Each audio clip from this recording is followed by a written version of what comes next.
And if you don't know how to do that, you just click on the chat icon in the bottom, and you should be able to just type away either to me privately, and I'm Henry Shukman, or you can chat to everyone in the meeting as you like.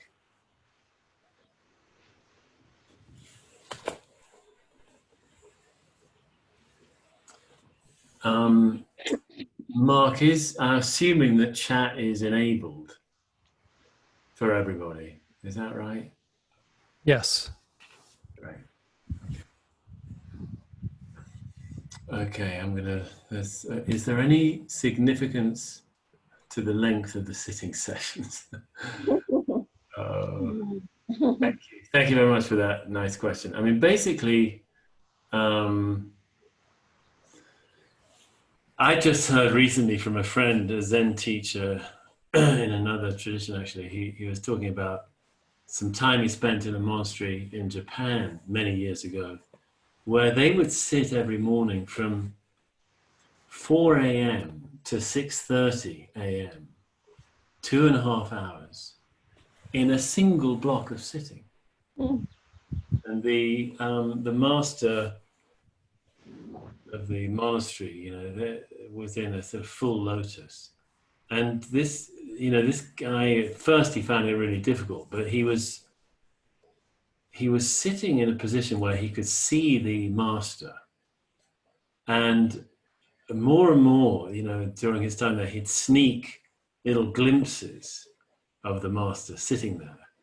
And he said gradually he found it more and more amazing to see this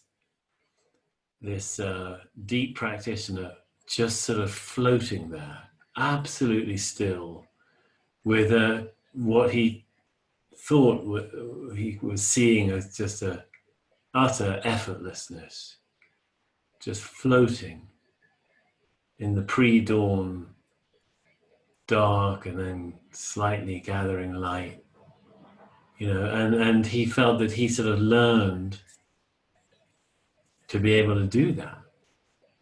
So that would be a 150-minute sit.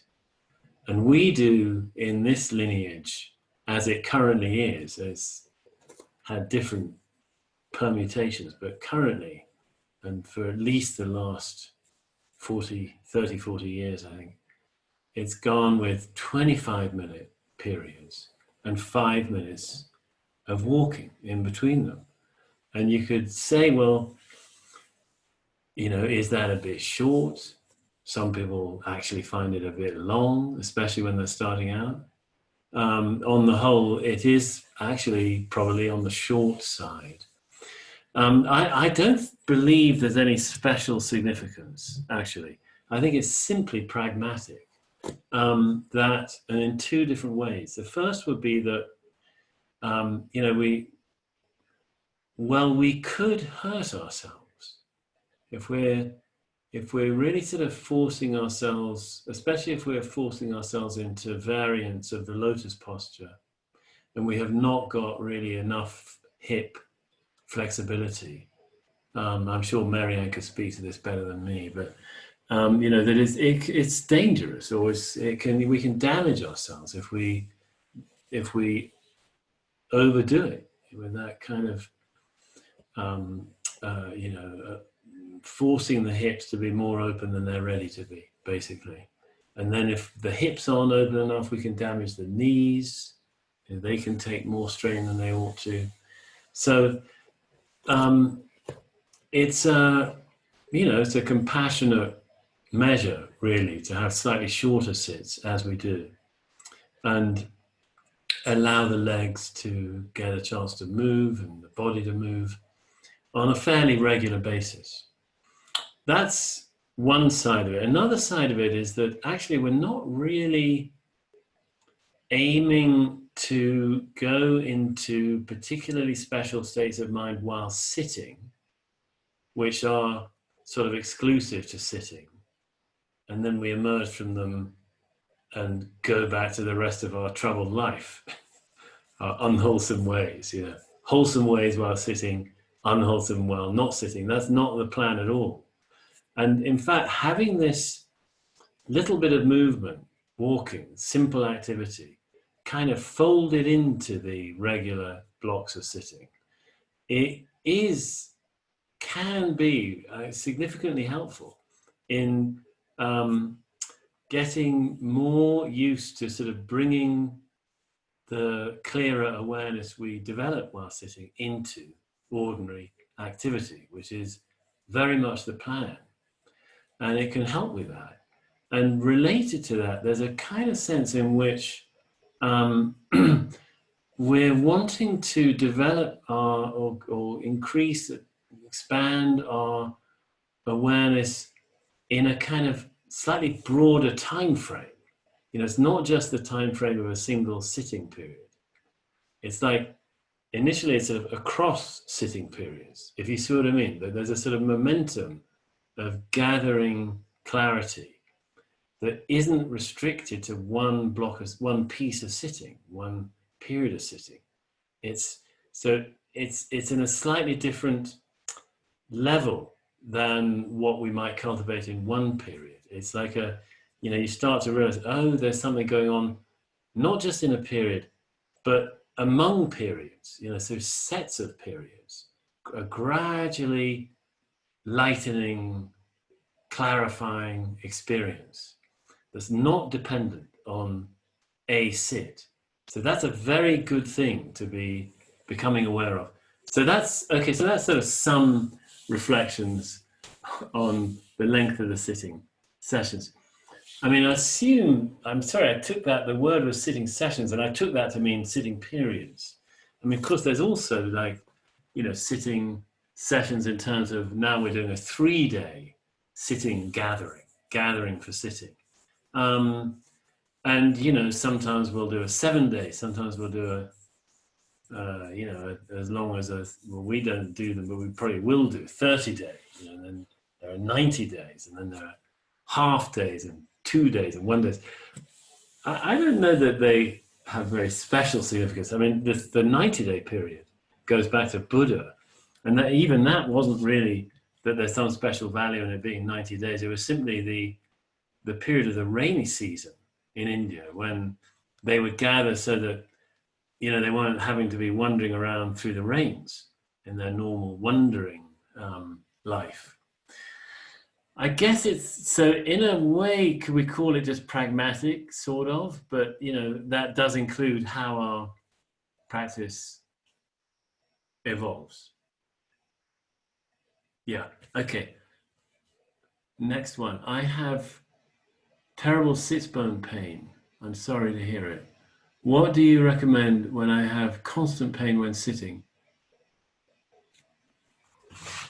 If I float in a pool or lay down, I can focus. I can't confirm and be kind to myself. I feel I'm playing hooky when I walk and move and lay down and float in my pool. Yeah, okay, so, I mean, I think I can speak to that if I may. I would say the key thing is that you're not at all playing hooky. And I would like to encourage you to be kind to yourself. And absolutely, use the pool. How great. Float in the pool, lie down, and do your meditation while doing so. Buddha said there are 4 positions for meditation. Sitting is one of them.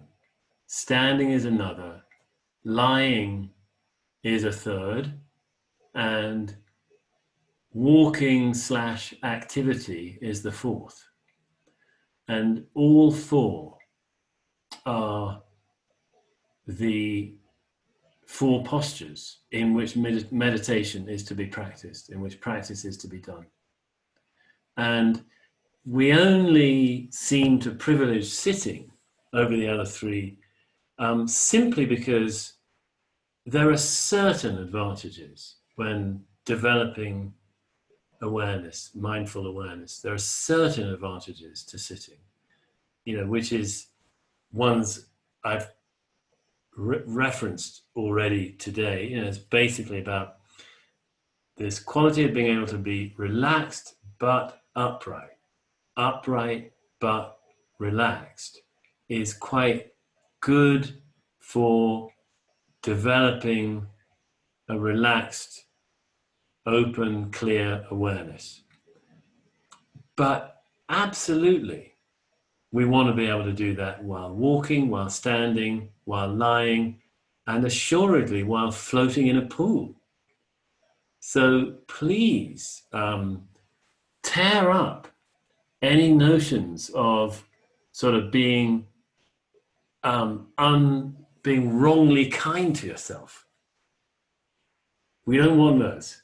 Just rip them up and take care of your body and see what it takes to meditate while lying down or while floating.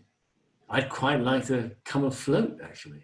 I wish we had a nice cool pool out the back on a hot day in Santa Fe. So enjoy that. Okay, I'm going to carry on.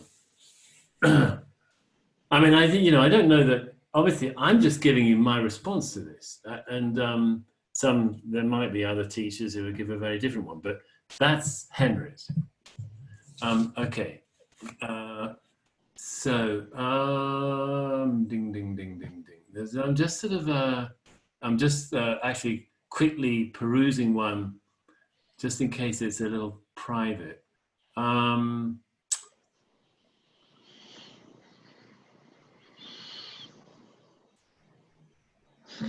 Okay, that's just a comment.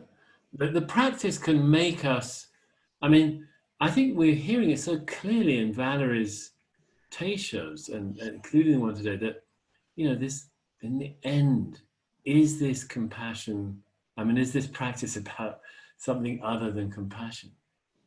I don't really think it is. And this is just a comment about somebody finding more compassion, essentially. More patience, more kindness, more ability to help nearest and dearest through hard times. I mean, well, great. Absolutely. Absolutely. I mean, I think it's worth just dwelling on this a moment. It is very possible to approach practice in rather a sort of personal sort of mind of gaining. I want to get more calmness. I want to get more clarity. Perhaps I want to get some awakening. I want. And I mean, it's not that these things are sort of to be damned, but they're not really what it's about. I mean, it may be, what do I mean? I mean that it may be that those things are sort of relevant, but they're means to a further end, aren't they? I mean, they're not really so that, we're not actually practicing to be calmer just so we're calmer. We're practicing to be calmer so we can be more helpful in this world. And, we may be practicing in hopes of, some glimpse of this boundless world of one love, I mean, and again, I mean, great, but it's not really just for ourselves. There's a great koan where the guy says, he's asked, what about when there's a head but no tail? And what about when there's a tail but no head? And it's really about, what about when there's awakening but no... There we go. There's a bit of maybe we need a bit of muting. So anyway, I think I've made that clear. Okay, so now I'm going to do another one. Before finding Mountain Cloud, I studied in a Rinzai center in New York City. When I moved to Santa Fe in 2002, I studied at Upaya, but I never really had a teacher, I think because I was too scattered and full of myself. The difference in my practice before now and now is profound. I like that phrasing, actually. The difference between my practice before now and now. Isn't that a good way of putting it? I like that very much. The difference between before now and now. I think you could almost boil it down to that. When you really know the difference between before now and now. There's a great koan where Master Abaku is, what is he, Wang Po, is he? Abaku in Japanese. He's teaching, and he says, you're all drinkers of dregs, slurpers of lees in some translations. You're just drinking the dregs, you're not getting the wine. The dregs are at the bottom of the wine. You're not, maybe he means, you're too hung up on teachings. You're hearing all these concepts about the Dharma, and maybe he means that, or maybe he means you're just caught in one long diet of ideas. You're never alive, really. And he says, if you just keep on like this, when are you going to have your today? Another gloss on that could be, when are you going to meet now?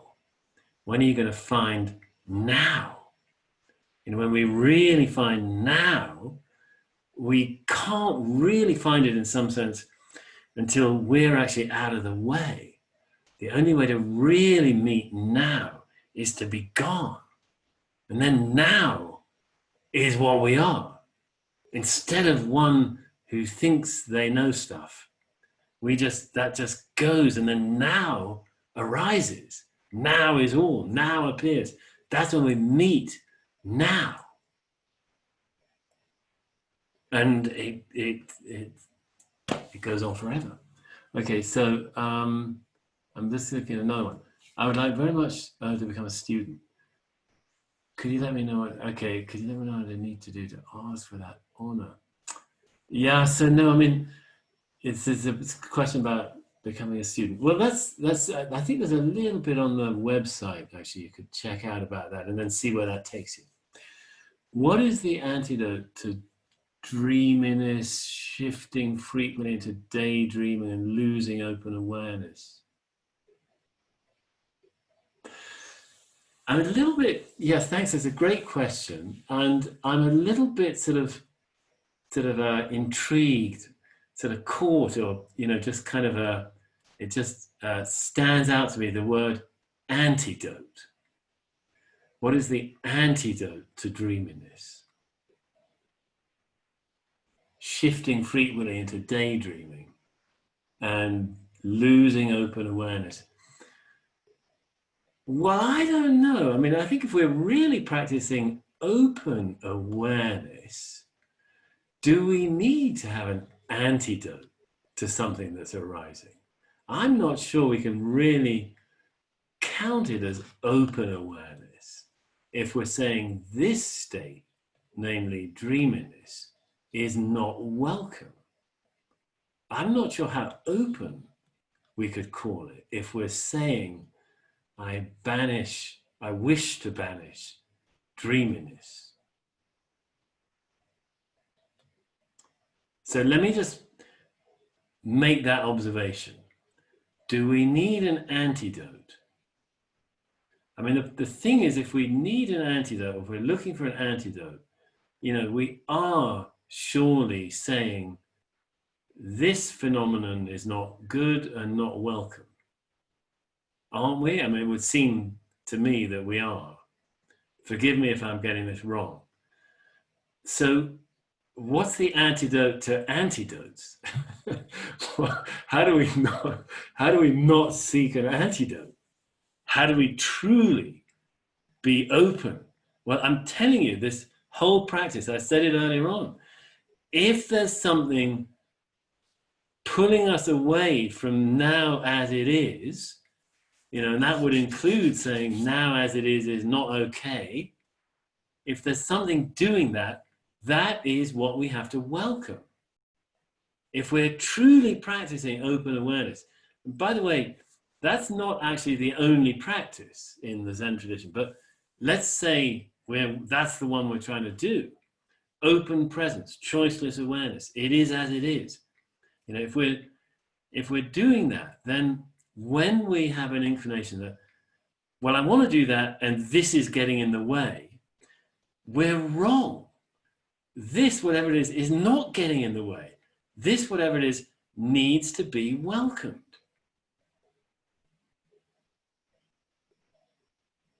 So how do we do that? Well, one way is to look for the objection to it.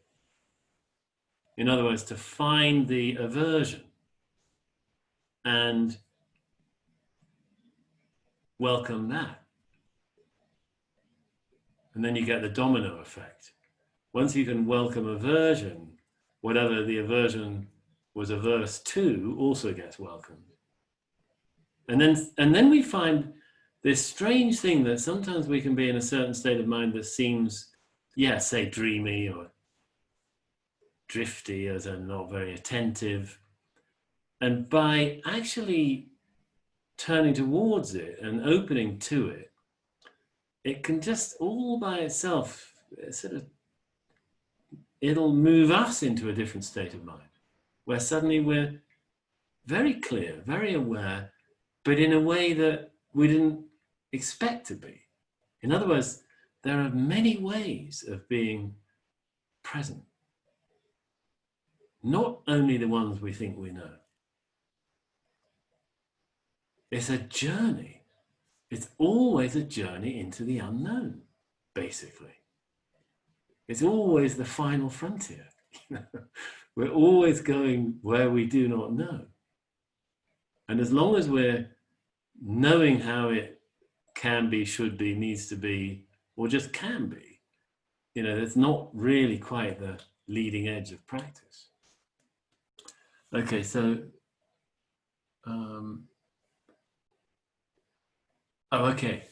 Okay, so here's a question about eyes. No mention about the eyes so far during sitting. Is it like yoga, i.e. look internally? Okay, great question. Yeah,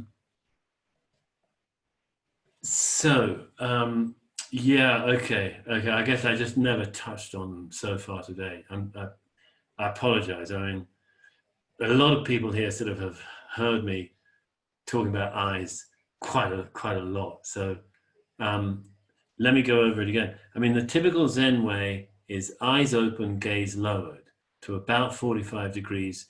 You don't let the head tip forward, you just lower the gaze. So if you're facing a wall, it's somewhere low down on the wall in front of you probably. If you're not facing a wall, it's somewhere down on the floor, 4 or 5 feet in front of you or something like that. It doesn't matter really, exactly, of course not. But they're open because we're not closed to anything. And they're lowered because we're not really wanting to get too engaged in vision or sight. So you ask about the sort of internal gaze like in yoga. Yeah, in a certain way, it can be like that. Let's say we're doing breath practice. Supposing we're doing breath practice and we're experiencing the belly and the breath. Yeah, there's a sense in which we're sitting with eyes open, but we are kind of looking down into the belly. If we're sitting with a koan, for example, some people are sitting with a koan mu, we may at times sort of watch mu drop down into the belly. And that is a kind of internal gaze. And it's not, oddly, it's not obscured or diminished by having eyes open, not at all. It's simply a different, different direction that we put our attention. Okay, so maybe that's enough for now on eyes. I'm just going to read this one now. Excuse me, a little bit longer. I found Marlis Muting's Dharma talk the other day, both wonderful and also disarming. Oh, thank you. I'm glad to hear it. In that, I loved it. In that, for me, I don't ultimately feel inspired by the idea of solving the problem of life and death. Okay, or by the Kensho experience being any kind of solution. Yeah, where I do feel inspired is in breathing into and through my experience as best I can. Usually pretty mixed, occasionally amazing. Can you say something about this? And in the Sambo Zen tradition, how important you say the Kensho experience is as any kind of goal or lived place of being. Yeah, okay. Well, I mean, I'd say right off the bat, there are different paths of training within Sambo Zen. And, on the whole, I probably talk more to the koan way. But maybe there's a little bit of an emphasis on that side in Sambo Zen, but in a certain sense there shouldn't be, because we are a dual lineage that does koan study and does essentially pure open awareness practice, shikantaza, just sitting. And on that side, there's definitely no sense of, Kensho. We wouldn't even talk about Kensho on that side. It's just not relevant. What's relevant is simply opening to this moment as it is, with unimpeded allowing, untrammeled allowing. And, that's in a way considered the sort of highest practice, best practice of all. As a means for getting to that, for some of us, it's good to go through koan training. If we're going through koan training, then the experience of Kensho is pertinent. In fact, it's crucial. It's central, because you can't actually, and you sort of shouldn't, frankly, do koans unless you've had a live, living, fresh Kensho experience. Why? Because all the koans are expressions of it. They're expressions of the reality that is revealed in Kensho. Now, it could be that somebody's not really on the koan track, but they like sifting the odd koan through the mind now and then, and they're basically doing shikantaza, just sitting, open awareness, and somehow from time to time they hear a koan and they sort of dwell on it a little bit, and it's fertilizing to their practice. It's fruitful in some way. And that's just great. But if somebody wants to get on the real sort of deep koan track, where you work through many koans with a teacher, then Kensho is the gateway, because it's while sitting with a first koan, for example, mu, or perhaps who am I, or what is this, or what's the sound of one hand, or what's my original face. These are all examples of what they're called breakthrough koans. They can precipitate a Kensho experience, not with any dependability, but with some, I wouldn't even say probability, but it does happen. And so then we're in the world where Kensho is relevant. But and of course the long range hope is that over time of doing years of koan training, it can indeed happen that we sort of, things fall away enough that without effort, life becomes just so much easier. And that's really because the apparent separation between the world of Kensho and the world of ordinary life vanishes. That's a very real possibility, but it's not. It takes time. It definitely takes time, and it's not for everybody. Okay, open awareness has been mentioned, and your guided meditation seems to be towards that. How does that relate to breath practice, koan practice, shikantaza? Okay, that's a great question. I mean, broadly speaking, I think it's a good place to know, to open up whatever practice we're doing. If we're doing the shikantaza, it's more or less the same to sit in open awareness. That's more or less what it is. Although I say that and I'm immediately thinking of different masters describe it in different ways, but perhaps many might agree with that statement. Open awareness, shikantaza, have a lot to do with each other.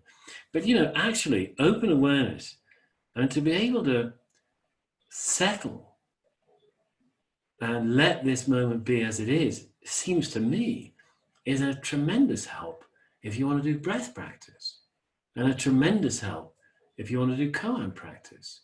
Yes, it's true that with, intent breath practice, we are training the attention on the breath. Same thing with a koan, which may well be linked to breath, by the way. We're training the attention on koan plus breath, perhaps, and the process is to become more and more absorbed in it until we're so absorbed that we're gone and there's only the breath, there's only the koan. So it is a bit different in its sort of trajectory than open awareness. But I don't know, there's parallels, because in open awareness, we're really being absorbed by this whole experience of here and now, being absorbed by it more and more, more and more. We're dissolving into it. It's just that it's broad, not focused. I don't know.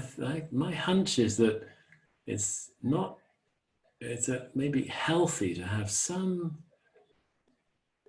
openness, even doing primarily a more focused practice. Okay. Do you have reading recommendations to learn more about koans? Well, yes. Yeah. Read, please, Zen the Authentic Gate by Yamada Ko-un Roshi. Even though I must make the disclaimer that I was one of its 2 editors. I was a junior editor of the book, along with my teacher, John Rick Roshi. But leave that aside.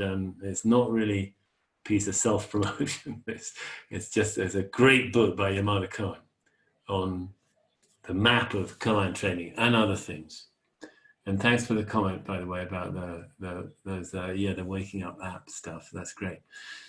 Can you please speak about Dogen's Shobogenzo and what this word name means? Yes, there is a collection of essays from the Shobogenzo translated by Cleary. Would you recommend?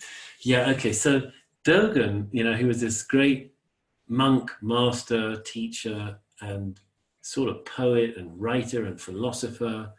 And he wrote a lot of things, actually, in his short life. He died at the age of 53. But among them was a set of 95 sort of, little essays. They're called fascicles. I still don't really exactly know what a fascicle is. If somebody could tell me, I'd like to hear it. It seems to me it's like something between an essay and a chapter. Anyway, the Shobogenzo consists of 95 of these fascicles. And some are quite long. Valerie mentioned continuous practice earlier. There's one called Continuous Practice 1, another called Continuous Practice 2, that are really a pair that map out this amazing journey of the Dharma from practitioner to practitioner to practitioner, starting with Shakyamuni Buddha, with various key practitioners in the Zen tradition, up to sometime before Dogen himself. And, that might be, 40 or 50 pages. Others are like 1 page, half a page, 3 pages, 8 pages. But together they were compiled into a single work called the Shobogenzo, which means the treasury of the true Dharma I, which is a phrase out of the early sutras, which gets picked up at various times in the tradition.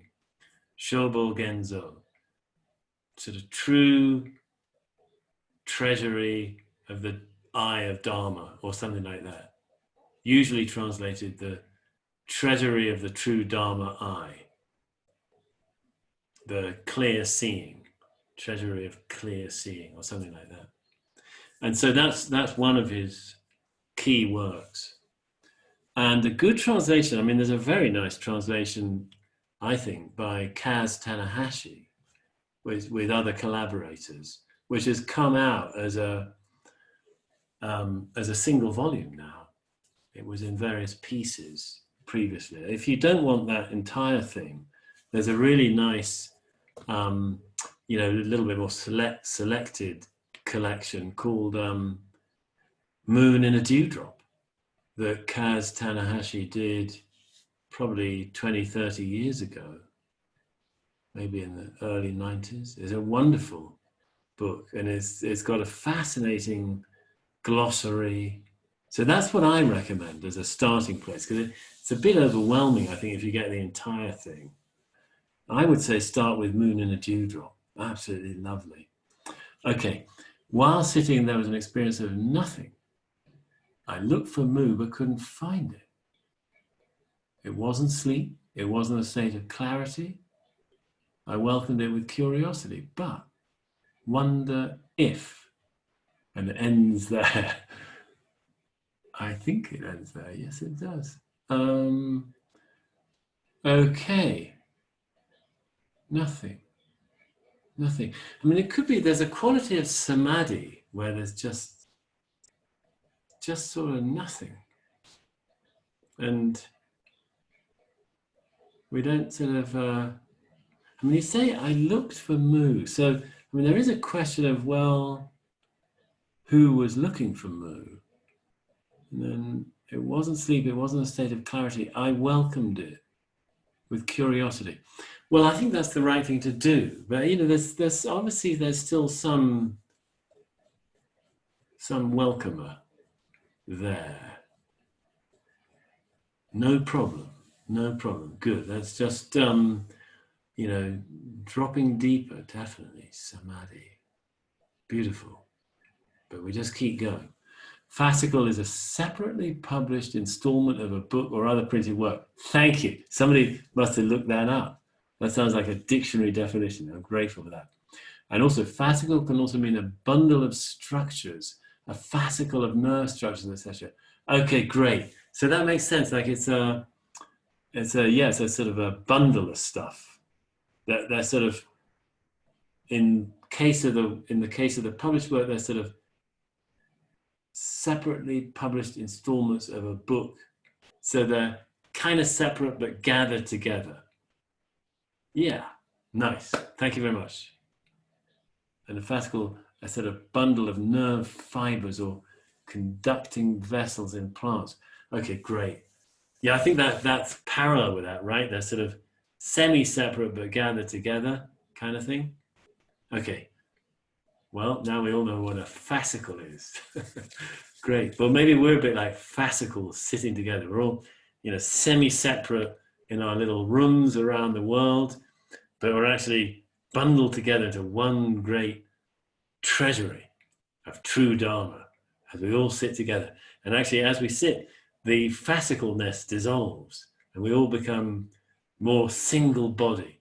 We're all just, you know, and as we do, as we become with one another more a single body, actually, you can't do it so that it's just us. We by becoming more a single body among us folks sitting together, actually we're becoming more single whole, the one bright pearl. You know, you can't do it selectively. It's not like we, however many it is, we 60 folks are becoming one body. Not really. If we're doing that, we're becoming not just 60 folks, but everything becoming one body. Clarifying that one bright pearl. Now, same thing. If you meet now, you who you think of gone. Therefore, the one bright pearl is revealed. Therefore, now is met. You don't meet it. You're gone. It just appears. The true meeting, the real meeting, isn't two things meeting. It's two things gone. And then the real pearl shines and shows and brightly. And it's treasury. Everything is the treasury. Then. Now. Okay. Okay. Hey, thanks very much indeed. I think end of Q&A. So let's go to, well, let's have a little break and come back in 5 minutes and do 2-6.